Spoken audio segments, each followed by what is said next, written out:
अस्सलाम वालेकुम dear friends, उम्मीद है आप सब खैरियत से होंगे। हमारा आज का जो टॉपिक है वो है precedent as the source of इस्लाम, as the source of modern jurisprudence. तो आज के इस टॉपिक के अंदर हम जो है प्रेसिडेंट के इस टॉपिक को क्लियर करेंगे, जो कि आई थिंक कि पूरा चैप्टर है प्रेसिडेंट का। और इस चैप्टर के अंदर उम्मीद करता हूँ कि इस चैप्टर को समझने के बाद आप जो है पेपर्स के अंदर बिल्कुल ही क्लियर तरीके से अपनी वर्डिंग में भी कन्वर्ट करके इस चीज़ को लिख सकते हैं कि प्रेसिडेंट आखिर क्या है, प्रेसिडेंट की डेफिनेशंस क्या हैं और president is the source of law कैसे है। सबसे पहली चीज़ कि प्रेसिडेंट है क्या। प्रेसिडेंट जो है is the source of law है इन जूरिस्प्रूडेंस। पहले हमने पढ़ा लेजिस्लेशन, लॉ मेकिंग को, ठीक है। लेजिस्लेशन को हमने क्लियर किया। लेजिस्लेशन को क्लियर करने के बाद जो सोर्स ऑफ लॉ है वो है प्रेसिडेंट, ठीक है। अब ये प्रेसिडेंट क्या है, प्रेसिडेंट के ऊपर मेरा एक और शॉर्ट लेक्चर भी है। अगर आप जो है लीगल रीजनिंग का सुनेंगे तो आपको क्लियर हो जाएगा, लेकिन आज जो है मैं थोड़ा ब्रीफ इंट्रो करूँगा। Is the source of jurisprudence. तो इस टॉपिक के अंदर जो है आपको क्लियर हो जाएगा कि प्रेसिडेंट की डेफिनेशंस क्या है, president is the source of law कैसे है, और ये जो लैटिन टर्म्स हैं, ये लैटिन टर्म्स आखिर कहते क्या हैं हमें। क्योंकि लैटिन टर्म्स जो बुक के अंदर बुकिश लैंग्वेज के अंदर जो लैटिन टर्म्स यूज़ किए गए वो थोड़ा अंडरस्टैंड करने के लिए आपके लिए थोड़ा मुश्किल होंगे। तो आज जो है सबसे पहले हम ये देख लें कि प्रेसिडेंट क्या है। प्रेसिडेंट जो है is the source of law है। अब प्रेसिडेंट की मीनिंग क्या है। प्रेसिडेंट की मीनिंग ये है कि जब भी कोर्ट के अंदर डिसीजंस दिए जाते हैं, कोर्ट के अंदर जब कोई भी फैसला सुनाया जाता है, उन फैसलों को जो कोर्ट जो है यूज़ करती है फ्यूचर की तशरीह के लिए। मिसाल के तौर पे कि पीएलडी 1985 के पेज नंबर 198 को अगर आप खोलेंगे, उसके अंदर जो डिसीजन दिया गया है, वो डिसीजन दिया गया है किस केस के बारे में। वो डिसीजन दिया गया है बेल और जो है एक केस के बारे में जो कि मर्डर का केस है। अब वो जो केस है, वो केस को यूज़ करके कोई भी वकील जो है आगे के फ्यूचर केस में यूज़ कर सकता है हवाला देकर। कि फॉर एग्जांपल अगर वो जज के सामने जाता है और जज को कहता है कि ये जो पीएलडी 1985 का जो केस है, कोई भी XYZ केस है, ठीक है। अब इस केस को मद्देनज़र रखते हुए जो कोर्ट ने डिसीजन दिया था, आप उस फैसले को मद्देनज़र रखते हुए आप जो है अपना फ़ैसला सुनाएं। इससे क्या होगा, इससे ये होगा एक तो कि कोर्ट को आसानी होगी डिसीजन सुनाने में। दूसरा ये होगा कि जो वकील हैं, जो वकला हैं, उनके लिए बहुत ही हेल्पफुल होगा। कोई भी हवाला देते हैं, जब भी कोई केस आता है किसी लॉयर के पास, तो वो लॉयर क्या करता है, प्रीवियस डिसीजंस को, प्रीवियस जो केस लॉज हैं, उन केस लॉज को सामने रखता है, ताकि जो है फ्यूचर में जितने भी केसेस हैं उनके लिए हेल्पफुल हो। मैं आपको एक एग्जांपल देता हूँ कि जब आप बुक्स खोलते हैं, जब आप बुक्स पढ़ते हैं, तो बुक्स के अंदर एक होते हैं बेयर एक्ट्स।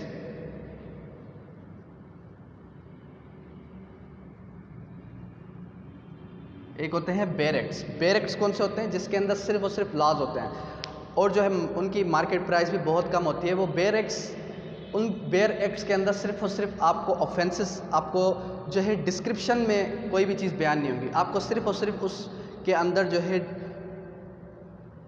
सिर्फ और सिर्फ उस बेयर एक्ट में सिर्फ एक्ट होगा।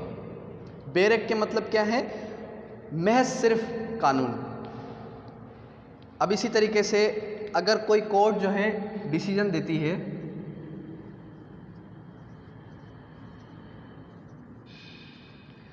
तो वो बन जाता है हमारे पास कमेंट्री।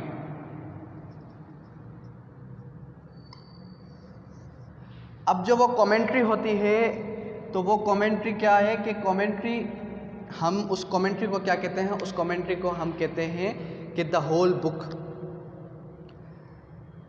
अब जैसे कि एक एग्जांपल देता हूँ मैं आपको। CRPC का बुक उठा लें।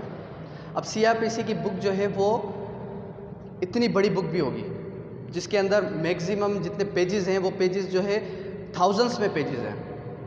और एक CRPC आप वो उठा लें जो बेयर एक्ट CRPC है, उसके पेजेस जो है मैक्सिमम 400 या 450 पेजेस हैं। तो जब आपके सामने वो बड़ी बुक आती है, तो आप ये समझते हैं कि ये बुक पढ़ेगा कौन। तो वो बुक जो है वो बुक आपके लिए हेल्पफुल कब होगी कि जब आप एक लॉयर बन जाएंगे। उसके बाद क्या होगा, लॉयर बनने के बाद वो बुक आपके प्रैक्टिस में काम आएगी। प्रैक्टिस में काम कैसे आएगी? प्रैक्टिस में काम इस तरह से आएगी कि वो जो बुक है उस बुक के अंदर जो है A to Z जितने भी केसेस हैं वो सारे के सारे इन डिटेल लिखे हुए हैं विथ रेफरेंस।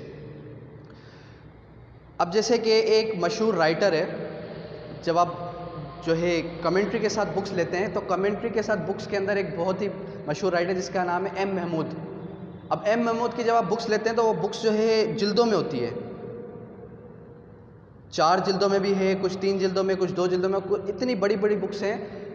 अब आप जो है बेरेक्स देखते हैं तो बेरेक्स के पेजेस ही कोई 200-300 पेजेस हैं। तो वो जो बेयर एक्ट्स हैं वो बेयर एक्ट्स आपके लिए हेल्पफुल हैं सिर्फ और सिर्फ आपके स्टडी के अंदर। लेकिन जो कमेंट्री के साथ जितने भी आपके बुक्स हैं, जैसे कि M महमूद के बुक्स हैं जो कि जिल्दों में है, जो कि बड़े बड़े बुक्स हैं, वो बुक्स आपके काम आते हैं कब? जब आप प्रैक्टिस में आते हैं। अब इसके बाद अब हम डिस्कस करते हैं थोड़ा डेफिनेशंस को। अब जो डेफिनेशंस हैं इन डेफिनेशंस को डिस्कस करते चलें कि ये डेफिनेशन क्या कहती है हमें। तो डेफिनेशन हमें इसकी ये कहते हैं judicial decision of the court, judicial decisions of court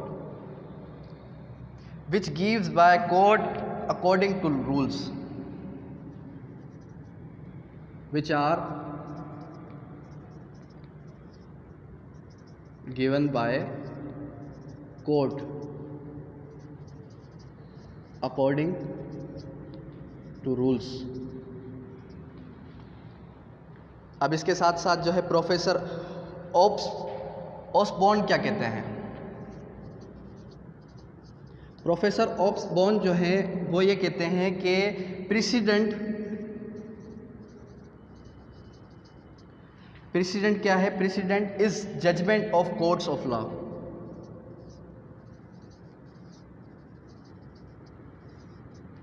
of court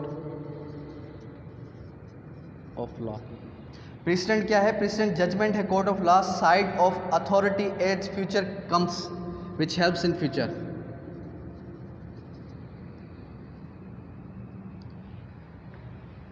अब इसकी जो डेफिनेशन है वो डेफिनेशन बहुत ही सिंपल है। प्रेसिडेंट की डेफिनेशन हमें बताती है कि जुडिशियल डिसीजन ऑफ कोर्ट का कोई भी judicial decision which are given by court, जो कि कोर्ट के थ्रू दिया गया है अकॉर्डिंग टू रूल्स के मुताबिक। और प्रोफेसर ऑस्बॉर्न क्या कहते हैं कि प्रेसिडेंट जो है एक जजमेंट है कोर्ट की जो कि फ्यूचर में हेल्प करती है आपके केस लॉज के अंदर।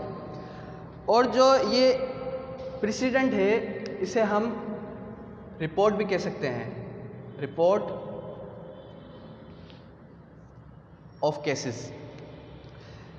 प्रेसिडेंट के तौर पर जब भी कोई case law as a reference use किया जाएगा तो वो जो है पहले रिकमेंडेड होगा। किसके थ्रू रिकमेंडेड किया जाएगा? पहले सबसे पहले जो है उस कोर्ट के जज के थ्रू। अगर जज उसकी जो है देता है कि आप इस केस को as the recommended for the reporting आप यूज़ कर सकते हैं तो ही आप यूज़ कर सकते हैं, अदरवाइज़ नहीं। और जो जज है वो जितने ज़्यादा प्रेसिडेंट देगा तो उसके चांसेस उतने ही ज़्यादा हैं अपर लेवल के जज बनने के लिए।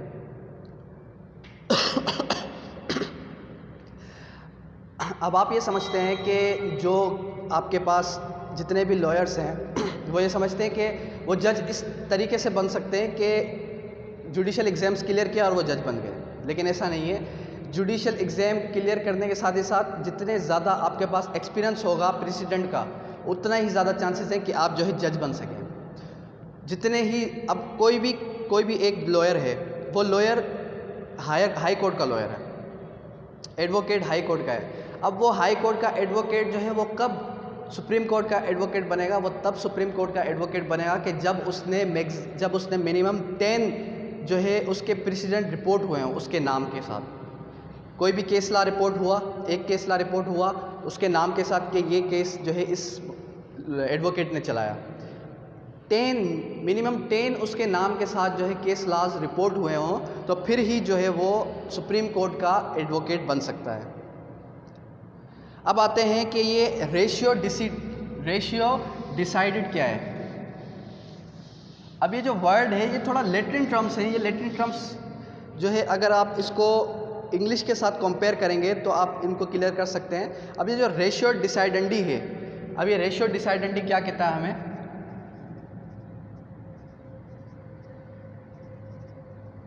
Ratio decidendi, ratio decidendi means reasons of decision.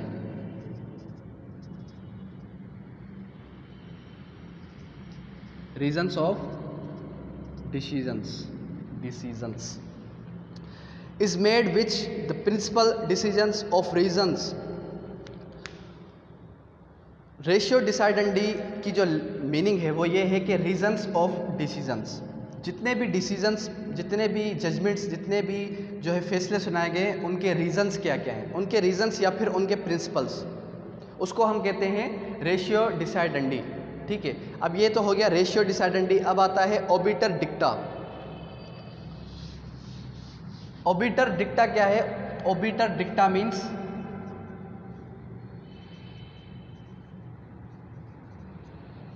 Irrelevant fact. Irrelevant facts, irrelevant facts कौन से होते हैं? इररिलेवेंट फैक्ट्स वो होते हैं कि कोई भी ऐसा केस जिसके फैक्ट्स जो है वो इररिलेवेंट हो, रिलेवेंट ना हो केस से। अब इसके साथ एक और आता है स्टेट डिसाइसिस। स्टेट डिसाइसिस के ऊपर भी मेरा ऑलरेडी लेक्चर मौजूद है। स्टेट डिसाइसिस क्या है? स्टेट डिसाइसिस को भी अब stare decisis means to stand with the decision.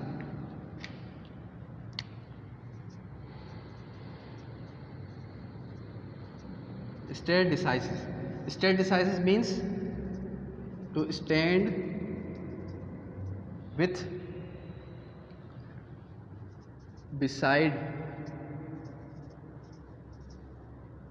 decision in if facts are same so the other courts will stand with the court।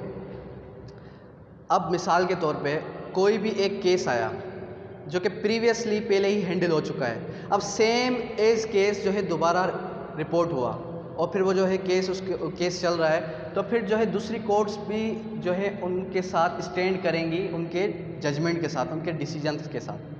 तो इस स्टेट डिसाइसिस के मीनिंग क्या है? टू स्टैंड बिसाइड डिसीजन, यानी कि दूसरी कोर्ट भी bound है, दूसरी कोर्ट्स को भी उस केस के डिसीजन के साथ स्टैंड बाय करना है, यानी कि खड़े होना है। अब मिसाल के तौर पे मैं आपको एक एग्जांपल देता हूँ कि जितने भी केस लॉज हैं, जितने भी प्रीवियसली केस लॉज हैं बिफोर द, जिसको पास्ट केस लॉज के लिए आप, प्रेजेंट में तो केसेस चल रहे हैं लेकिन पास्ट जितने भी केस लॉज हैं, तो वो केस लॉज क्या होते हैं? वो केस लॉज जो है वो हेल्पफुल होते हैं फ्यूचर के केसेस के लिए। अब कोई भी रिलेवेंट केस आया कि भाई एडवोकेट ने कहा कि सर ये जो है एक ऐसा केस है पीएलडी या एमएलडी 1985 या 1885 का, और ये केस लॉ का जो जजमेंट, इस केस लॉ की जो जजमेंट है वो जो है रिलेवेंट है इस केस के साथ, तो फिर कोर्ट जो है वो स्टैंड डिसाइड करेगी उसके जजमेंट के साथ। तो ये बहुत ही सिंपल प्रेसिडेंट जो है बहुत ही सिंपल टॉपिक है, इसकी डिटेल में जाने की ज़रूरत नहीं है, ये जो है बिल्कुल ही सिंपल टॉपिक है। अब आते हैं इसकी काइंड्स की तरफ कि इसकी काइंड्स क्या बताती हैं हमें। इसकी काइंड्स जो है, सबसे पहले काइंड है ओरिजिनल, उसके बाद है डिक्लेरेटरी, और उसके बाद है परसुएटिव,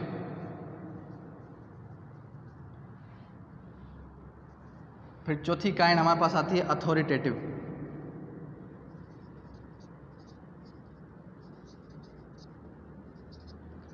अब ये सबसे पहले तो ओरिजिनल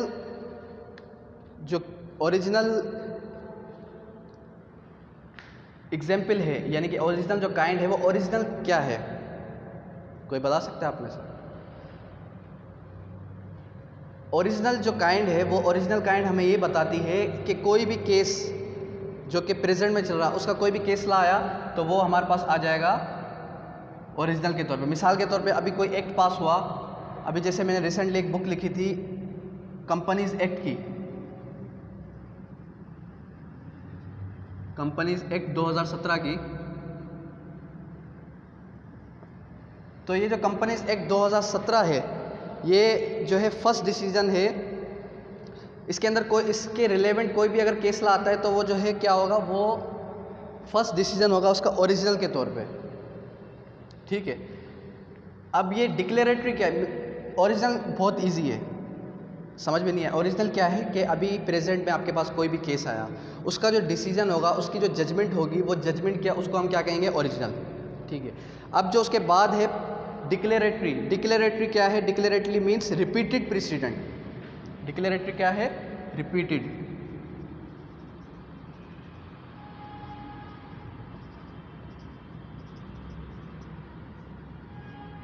रिपीटेड कौन से, कि फॉर एग्जांपल जैसे मैंने आपको एग्जांपल दी कि कोई भी केस लॉज जो कि प्रीवियसली डिसाइड किए गए हों और वो जो है प्रीवियसली डिसाइडेड के होने के बाद अभी चल रहे हैं, तो फिर वो जो प्रीवियसली रिपीटेड केस लॉज हैं, रिपीटेड प्रेसिडेंट है, उसको हम कहेंगे डिक्लेरेटरी। अब उसके बाद आता है पर्सुएटिव। पर्सुएटिव क्या है, पर्सुएटिव ये है कि कैन एनीवन, पर्सुएटिव की एग्जांपल दूं मैं आपको,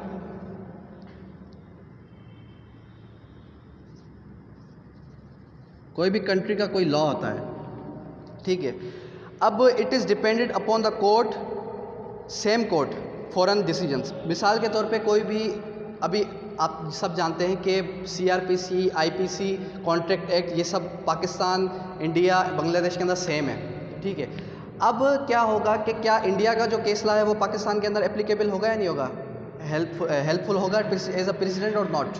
बांग्लादेश का कोई भी केस लॉ होगा वो एज हेल्पफुल होगा एज द प्रेसिडेंट और नॉट। तो वो जो है क्या है, वो कोर्ट की मर्ज़ी है कि वो उसको हेल्प के लिए ले या फिर नहीं ले। उसको हम फॉरेन केसेस भी कह सकते हैं।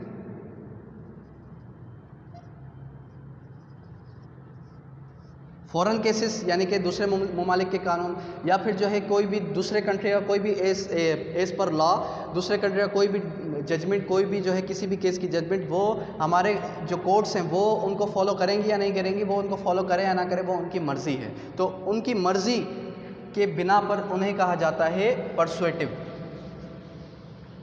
अब उसके बाद आते हैं अथॉरिटेटिव क्या है। अब ये जो अथॉरिटेटिव है, अथॉरिटेटिव क्या है कि authoritative means which are binding upon the courts, which are binding upon courts. कैसे, कि फॉर एग्जाम्पल कोई भी सुप्रीम कोर्ट का कानून आया, ठीक है। अब सुप्रीम कोर्ट का जो लॉ आया वो क्या होगा कि वो जो है सुप्रीम कोर्ट के बाद आती हैं हाई कोर्ट,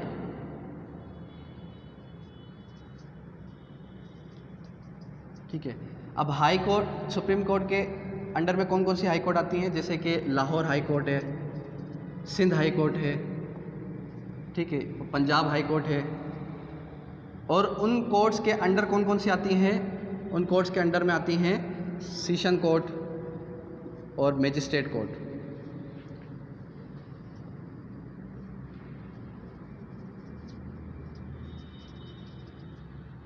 सेशन कोर्ट और मैजिस्ट्रेट। अब जो सुप्रीम कोर्ट का जो लॉ है, सुप्रीम कोर्ट ने कोई भी जो है प्रेसिडेंट दिया, तो वो प्रेसिडेंट जो है, वो प्रेसिडेंट कौन फॉलो करेगा, वो प्रेसिडेंट फॉलो करेगा हाई कोर्ट, ठीक है। सुप्रीम कोर्ट का जो प्रेसिडेंट है वो प्रेसिडेंट एप्लीकेबल है इन सारी कोर्ट्स पर, वो सारी कोर्ट्स जो हैं उसको यूज़ कर सकते हैं एज द प्रेसिडेंट, ठीक है। लेकिन जो हाई कोर्ट का केस लॉ है, हाई कोर्ट की प्रेसिडेंट है, वो प्रेसिडेंट कौन यूज़ करेगा, अगर हाई कोर्ट फुल बेंच है। आपने सुना होगा सिंगल बेंच है। अब हैदराबाद में जो है क्या है, हैदराबाद में सिंगल बेंच है। हैदराबाद का कोई भी केस, कोई भी प्रेसिडेंट जो है वो एप्लीकेबल नहीं होगा, ठीक है। अब फुल बेंच का जो डिसीजन होगा वो बाइंडिंग होगा हाफ बेंच पर, यानी कि जो हाई कोर्ट कराची है उसका जो प्रेसिडेंट है वो एप्लीकेबल है किस पर, हाफ बेंच पर, ठीक है। लेकिन जो हाफ बेंच का प्रेसिडेंट है वो एप्लीकेबल नहीं होगा। हाई कोर्ट का प्रेसिडेंट कब एप्लीकेबल होगा, जब हाफ बेंच होगी, हाफ बेंच के ऊपर एप्लीकेबल होगा। अब जो सुप्रीम अथॉरिटी है, सुप्रीम कोर्ट ऑफ लॉ है, सुप्रीम कोर्ट है, उसका जो प्रेसिडेंट है वो सारी कोर्ट्स पर एप्लीकेबल है, हाई कोर्ट का प्रेसिडेंट किसके ऊपर एप्लीकेबल है? Session court, magistrate court, half bench. तो ये एक डायग्राम बनाया मैंने कि सुप्रीम कोर्ट का जो प्रेसिडेंट है वो एप्लीकेबल है किस पर? हाई कोर्ट पर। जैसे लाहौर हाई कोर्ट है, पंजाब हाई कोर्ट है, KPK की हाई कोर्ट है, ठीक है। लेकिन जो full bench of high courts हैं उनका जो प्रेसिडेंट होगा वो एप्लीकेबल किस पर होगा? लोअर पे, यानी कि half bench of high court और जो है साथ ही साथ सेशन कोर्ट, मजिस्ट्रेट कोर्ट। तो आज हमने डिस्कस किया प्रेसिडेंट की डेफिनेशंस को, प्रेसिडेंट की काइंड्स को, और प्रेसिडेंट के जो भी लेटेंट टर्म्स थे उनको डिस्कस किया हमने। होपफुली आपको समझ में आ गया होगा। Thank you, that's all.